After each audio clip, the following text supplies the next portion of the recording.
13.5 inch વરસાદ વરસ્યો સુરતમાં અને આખું સુરત ડૂબી ગયું।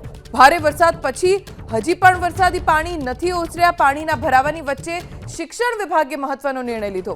સુરત જિલ્લાની શાળાઓમાં આજે સવારની પાળીમાં રજા, બપોરની પાળીમાં સ્થિતિની સમીક્ષા પછી નિર્ણય લેવા માટે ડીઓએ સૂચના આપી છે।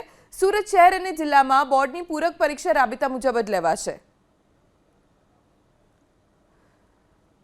સુરતના ડીઓ ભગીરથસિંહ પરમાર આપણી સાથે જોડાઈ ગયા છે। ભગીરથસિંહજી, શું સૂચના અત્યારે શાળાઓને આપના તરફથી આપવામાં આવી છે? સુરત જિલ્લાની અંદર 24 જૂનના રોજ જે સવારથી અવિરત વરસાદ પડી રહ્યો છે, જે પરિસ્થિતિને ધ્યાનમાં રાખી માનનીય કલેક્ટર સાહેબથી માર્ગદર્શન મેળવી સૂચના મેળવી શાળાઓની અંદર રજા જાહેર કરવામાં આવી છે। બપોર પાળીની અંદર શાળાઓની અંદર જે વિદ્યાર્થીઓ શાળાના આચાર્ય જે છે એ સ્થાનિક કક્ષાએ નિર્ણય કરશે કે શાળામાં રજા રાખવી કે શાળા શરૂ રાખવી।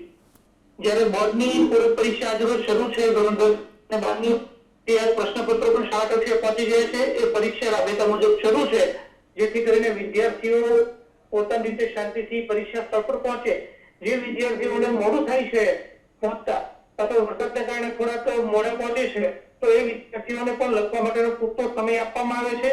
ગઈકાલે પણ આ જ પરિસ્થિતિ હતી અને ગઈકાલે પણ વિદ્યાર્થીઓને પૂરો સમય આપેલો હતો, પણ વિદ્યાર્થીઓના ભવિષ્યને ધ્યાનમાં રાખી અત્યારે હાલ પરીક્ષા શરૂ રાખવામાં આવી છે શિક્ષણ વિભાગ દ્વારા। જી આભાર ભગીરથસિંહજી, એબીપી અસ્મિતાને આ જાણકારી આપવા માટે।